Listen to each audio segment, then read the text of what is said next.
अस्सलाम वालेकुम नाज़रीन इकराम, आप देख रहे हैं संजय इस्लामिक चैनल। आपके स्क्रीन पर जो उन्वान नज़र आ रहा है हज़रत सल्लल्लाहु अलैहि वसल्लम की मेराज, जो ख्वाब का था या जिस दिन शरीर से था, यानी ओरिजिनल था या ख्वाब था। आइए इस सिलसिले में आपको कलाम शरीफ के हवाले से चंद बातें अर्ज़ कर रहा हूँ। देखने में तो बज़ाहिर एक तसद्दुक़ की बात हो जाती है, और खुदा का नुक्ता अगर ऊपर से नीचे कर दिया जुदा हो जाता है। अब मैं इस लायक बिल्कुल ही नहीं हूँ कि इस मसले पर कुछ ज़्यादा बयान कर सकूँ, लेकिन जब बेचैनी हो जाती है कि बिल्कुल दीन में कोई ऐसी बात शामिल होने लगता है जैसे कोई नई बात आ गई हो, जबकि साफ साफ लिखा हुआ है कलाम शरीफ में, खुद अल्लाह ताला ने कहा सुभान मैंने साफ साफ अल्लाह ताला ने फरमा दिया है कि पाक है वो ज़ात जो अपने बंदे को मस्जिद हराम से लेकर मस्जिद अक्सा तक ले गया। इस सफ़र को इसरा कहा जाता है, और सहाबा किराम से लेकर ताबईन तक मुत्तफ़िक़ है कि हज़रत सल्लल्लाहु अलैहि वसल्लम का ये मेराज जो हुआ है ओरिजिनल उनके जिस्म की हालत में हुआ, आईनी मेराज था, ना कि ख्वाब की हालत में था और पूरा बेदारी की हालत में था। ये नई नई बातें दिन में निकल कर आ जाती हैं जिससे दिन मुश्तबा हो जाता है। हाँ, तारीख़ के मामले में ज़रूर है 27 रजब या रबीउल अव्वल है, कोई तारीख़ हुए का अलग मसला है, क्योंकि उस वक्त हज़रत सल्लल्लाहु अलैहि वसल्लम को उस तरह से उनकी बातें रिकॉर्ड नहीं की जाती थी। हज़रत सल्लल्लाहु अलैहि वसल्लम ने खुद आके फरमाया कि ऐसा ऐसा मेरे साथ वाक़या पेश आया, और वहाँ से हज़रत सल्लल्लाहु अलैहि वसल्लम जो सबसे इम्पोर्टेंट चीज़ है उस पर तो जोर नहीं दिया, जो उनको बहुत सारी चीज़ों के साथ जो नमाज मिली। ये नमाज असल क्या है, सिर्फ इबादत का हिस्सा नहीं बल्कि जन्नत की कुंजी है। उस जन्नत की कुंजी पर जोर कम दिया जा रहा है, और मेराज में ख्वाब का मेराज है, जिस्मानी मेराज है, ओरिजिनल मेराज है, या थॉट में थे या ख्याल में थे, यह चल रहा है। जबकि कलाम शरीफ में वाज़ह तौर पर लिख दिया गया, और फिर ताबईन सहाबा किराम से लेकर ताबईन तक इस बात को मान चुके हैं कि हज़रत सल्लल्लाहु अलैहि वसल्लम को जो मेराज हुआ है बिल्कुल ओरिजिनल मेराज, फिजिकल मेराज है। अब पूरे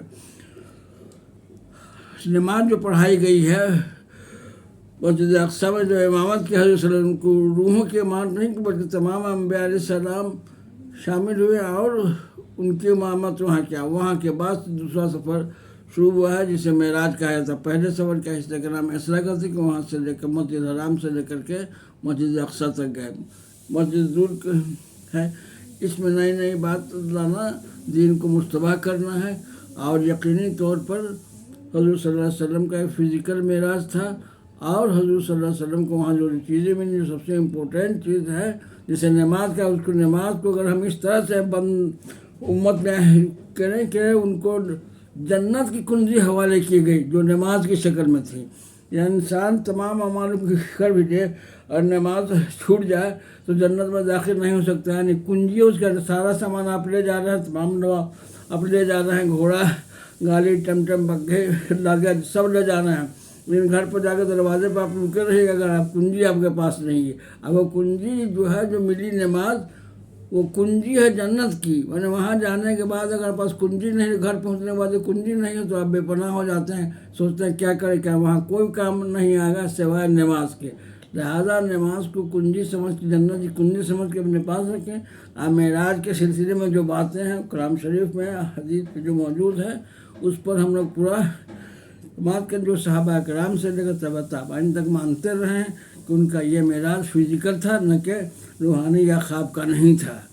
इस तरह से मुझे हम तो इस लायक भी नहीं हैं कि हम जो लोग इसमें बयान करते हैं और तरदीद करते हैं और बहस की मौजू मौजू को बहस का मौजू बना लेते हैं, उनकी जूतियाँ तक सीधी करने के हम लायक नहीं हैं, बल्कि बस जो सोशल मीडिया पे या दीन कलाम शरीफ या अहादीस की चंद किताबों से जो हम तक इल्म पहुँचा उस सिलसिले में हम किसी मदरसे से फारिग या आलिम नहीं हैं या फाजिल नहीं है, या इस पर किसी तरह की दस्तरस्त हम नहीं रखते हैं। अल्लाह माफ़ करे। और जब भी कोई मामला हो तो कलाम शरीफ हमारे सामने मौजूद है, तसनीफ़ नेबो को नज़्या। अब कलाम शरीफ में क्या सच्चाई है, क्या मानिए, क्या कैसे उस पर अमल हो। अब तो हज़रत सल्लल्लाहु अलैहि वसल्लम है नहीं जो बयान करेंगे, जो वो बयान करके चले गए हदीस के ज़रिए से और अपने अमाल के ज़रिए से, उसी को हम अपने कार समझें, आला कार समझें, उसी तरह से हम अमल करें, تاکہ ہم جب جنت جائیں تو ہمارے ساتھ جنت کی کنجی جانی چاہیے۔ جزاک اللہ خیر۔ ویڈیو پسند ہے زیادہ سے زیادہ شیئر کریں اور مصطفیٰ باتوں میں زیادہ سمجھیں۔ ہمارے پاس کلام شریف موجود ہے، اس کو کھولیں اور پڑھیں اور حدیث سے اس کو سمجھیں اور اس سے کمپیئر کریں۔ اور لوگ آتے رہیں گے، اپنی قابلیت کا مظاہرہ کرتے رہیں گے، اپنے شبہات کو اور اشکال کو دور کرنے کی طرح سے کوشش کریں گے اور اشکال پیدا بھی کریں گے، اس کو دور بھی کریں گے۔ خیر، جزاک اللہ خیر۔ ویڈیو پسند ہے تو زیادہ سے زیادہ شیئر کریں اور چینل پر نئے ہیں تو اس کو سبسکرائب کرنا نہ بھولیں۔ جزاک اللہ خیر۔ الحمدللہ۔